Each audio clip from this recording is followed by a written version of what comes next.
रूस के सरकारी मीडिया तास ने पेस्कोव रीजन के गवर्नर के हवाले से जानकारी दी कि रूस की सेना ने इस हमले को रोकने की कोशिश की। यह हवाई अड्डा एस्टोनिया के सीमा के नजदीक है। क्या है पूरी खबर, कितनी कामयाब रही रोकने में रूस, और हमले को जिम्मेदार ठहराया जा रहा है रूस की तरफ से यूक्रेन को।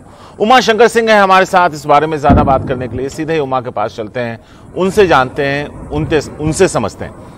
उमा, जो तस्वीर है उसमें धमाका बड़ा नजर आ रहा है। हम यहां आपसे ये जानना चाहते हैं कि यह हमला कितना बड़ा था, कितना नुकसान हुआ, और क्या रूस इसे रोक पाने में किसी हद तक कामयाब भी रहा है?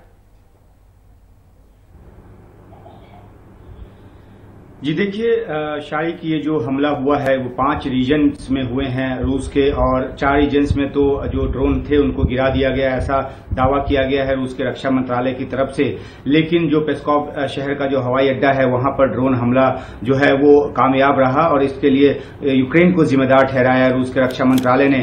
इस ड्रोन हमले की जद में आकर 4 विमान, कम से कम 4 विमान जो है वो नष्ट हुए हैं, और ये जो विमान है वो मालवाहक विमान बताए जा रहे हैं। IL-78 बताया जा रहा है, जो कि हवा में रिफ्यूल करने वाला टैंकर है। और ये जो तस्वीर आ रही है जिसमें कि भारी आग दिखाई पड़ रही है बड़े विस्फोट के साथ, जाहिर सी बात है कि अगर ऑयल टैंकर जो कि हवा में रिफ्यूल करने के काम आता है, अगर उस विमान पर निशाना बनाया गया, वो विमान इसकी जद में आया और वो नष्ट हुआ है, तो इसलिए इतना ज्यादा बड़ा जो गुबार है आग का वो नजर आ रहा है तस्वीरों में।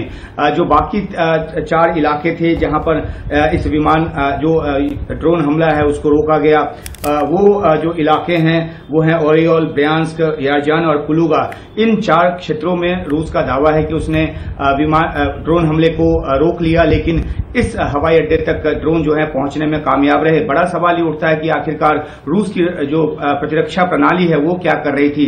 हमने इस बारे में पहले भी जब जानकारों से बात की, उनका ये कहना है कि जब एक साथ दर्जनों ड्रोन जो हैं वो अटैक करते हैं और बहुत ही नीचे के स्तर पे, बहुत ही लो लेवल पे जब उड़ान भरते हैं, तो ड्रोन जो है वो जो रक्षा प्रणाली है रूस की, उसकी जद में नहीं आते, रडार पर नहीं आते और अपने मकसद में कामयाब होते हैं।